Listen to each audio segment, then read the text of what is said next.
नमस्कार। धर्म, आस्था और भक्ति के पावन पथ पर आप सभी का हार्दिक स्वागत है। आज हम जिस मास की महिमा का बखान करने जा रहे हैं वो है कार्तिक मास। हिंदू पंचांग के अनुसार ये वर्ष का सबसे पवित्र और पुण्यकारी महीना माना जाता है, जो भगवान विष्णु के दामोदर रूप और देवी तुलसी को समर्पित है। शास्त्रों में कहा गया है कि इस मास में किया गया स्नान, दान और तप जन्म जन्मांतर के पापों का नाश करता है और व्यक्ति को मोक्ष के द्वार तक ले जाता है। ये वही महीना है जब देवउठनी एकादशी पर भगवान विष्णु 4 महीने की निद्रा से जागते हैं और इसी के साथ शुभ कार्यों की शुरुआत होती है। कार्तिक मास की एक एक तिथि, एक एक दिन दीपक जलाने और तुलसी पूजन की परंपरा से सराबोर है। इससे पहले कि हम कथा के महासागर में उतरें, यदि आप भी धर्म और अध्यात्म की ऐसी अनमोल कथाओं से जुड़े रहना चाहते हैं, सनातन संस्कृति के गूढ़ रहस्यों को जानना चाहते हैं, तो देर किस बात की।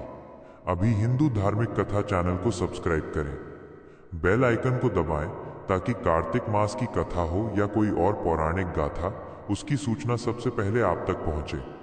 आपकी एक सब्सक्रिप्शन हमें सनातन धर्म की सेवा करने की और प्रेरणा देती है। तो आइए कथा की इस गंगा में डुबकी लगाते हैं। यह कथा द्वापर युग की है, जब भगवान श्री कृष्ण ने पृथ्वी पर अवतार लिया था। एक समय श्री कृष्ण की पटरानी सत्यभामा के मन में ये जानने की तीव्र इच्छा हुई कि कार्तिक मास का इतना अधिक महत्व क्यों है। सत्यभामा स्वभाव से स्वाभिमानी थी, लेकिन उनमें धर्म कर्म के प्रति गहरी आस्था थी, इसलिए उन्होंने सीधे भगवान से ही प्रश्न करने का निश्चय किया। सत्यभामा ने बड़े ही विनम्र भाव से भगवान श्री कृष्ण से पूछा, हे नाथ, सभी मासों में कार्तिक मास को सर्वश्रेष्ठ क्यों कहा जाता है? इसमें क्या विशेषता है कि बिना किसी यज्ञ, तपस्या या बड़े अनुष्ठान के केवल स्नान और दीपदान से ही मनुष्य को परम गति मिल जाती है? श्री कृष्ण मंद मंद मुस्कुराए और बोले, प्रिय, तुम्हारा प्रश्न अति उत्तम है और इसका उत्तर स्वयं नारद मुनि ने एक बार पृथ्वी के राजा पृथु को दिया था। मैं तुम्हें वही कथा सुनाता हूं ताकि तुम इस मास की वास्तविक महिमा को समझ सको। बहुत समय पहले राजा पृथु अत्यंत धार्मिक और दानी थे। एक दिन देवर्षि नारद उनके दरबार में पधारे। पृथु ने उनका यथोचित आदर किया और उनसे पूछा, हे मुनिवर, मैंने अनेक यज्ञ किए, दान दिए, पर क्या कोई ऐसा सरल उपाय है जिससे मुझे शीघ्र वैकुंठ की प्राप्ति हो? नारद मुनि ने उत्तर दिया, राजन, इस पृथ्वी पर जितने भी तीर्थ, नदियां, यज्ञ और दान हैं, वे सब मिलकर भी कार्तिक मास के बराबर नहीं है। कार्तिक मास भगवान विष्णु को अति प्रिय है और ये मास 3 मुख्य कारणों से सर्वश्रेष्ठ माना जाता है। पहला कारण है स्नान की महत्ता। जो व्यक्ति इस मास में सूर्य उदय से पूर्व किसी पवित्र नदी या जलाशय में स्नान करता है, वो समस्त तीर्थों के स्नान का पुण्य प्राप्त करता है। ये स्नान केवल जल से नहीं होता, बल्कि भक्ति और संयम के साथ होता है, जो मन को शुद्ध करता है। दूसरा कारण है तुलसी की पूजा।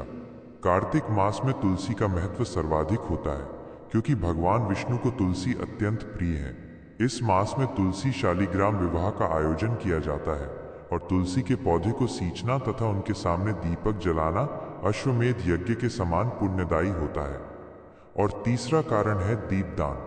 कार्तिक मास को दीपदान का मास भी कहा जाता है।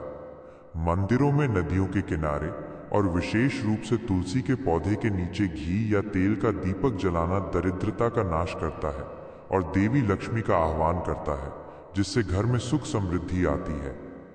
इसके बाद नारद मुनि ने राजा पृथु को दीपदान की महिमा समझाने के लिए दीनबंधु नामक निर्धन ब्राह्मण और उसकी धर्मपरायण पत्नी सौभाग्यवती की कहानी सुनाई। एक समय की बात है, एक नगर में अत्यंत निर्धन ब्राह्मण रहता था, जिसका नाम दीनबंधु था। उसकी पत्नी, जिसका नाम सौभाग्यवती था, वो भी अत्यंत धार्मिक और पतिव्रता थी। वे दोनों गरीबी में जीवन यापन कर रहे थे। उनके पास कभी कभी तो खाने तक का अन्न नहीं होता था। जब कार्तिक मास आया तो सौभाग्यवती ने अपने पति से कहा, स्वामी, ये मास पुण्य कमाने का है। हमारे पास धन नहीं है जिससे हम बड़ा दान कर सकें, लेकिन क्या हम दीपदान का पुण्य भी नहीं कमा सकते? हम अपने सामर्थ्य के अनुसार ही क्यों न करें? दीनबंधु दुखी होकर बोला, प्रिय, हमारे पास तेल खरीदने के लिए भी पैसे नहीं हैं। दीपक कहाँ से जलाएंगे? तुम बड़ी पूजा की बात छोड़ो, हम छोटी पूजा भी नहीं कर सकते। सौभाग्यवती ने हार नहीं मानी।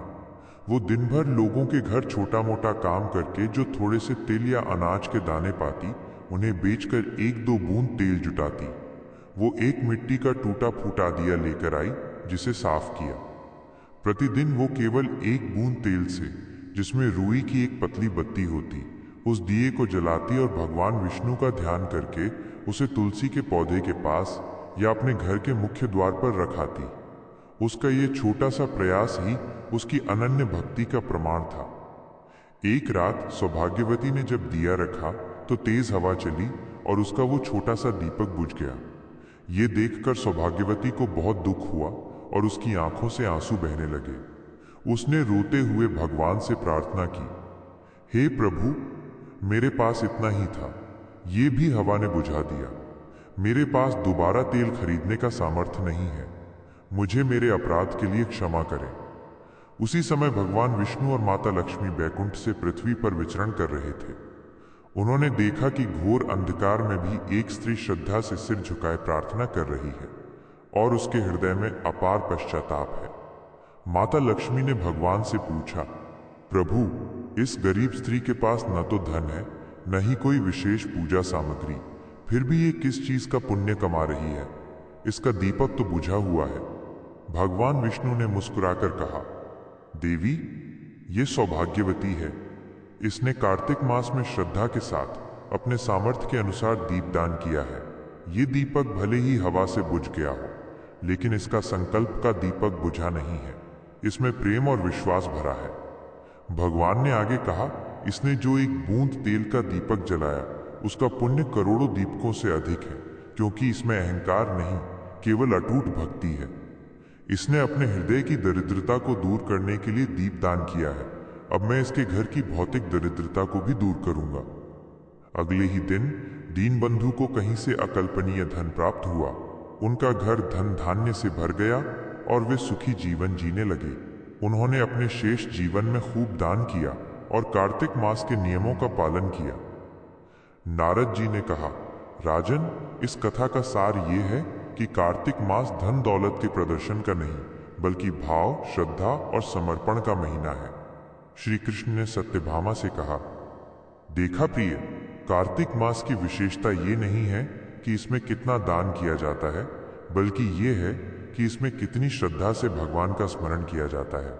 सौभाग्यवती ने हमें ये सिखाया कि सच्ची भक्ति धन की मोहताज नहीं होती। इसलिए ये मास हमें संयम, नियम और समर्पण का पाठ सिखाता है।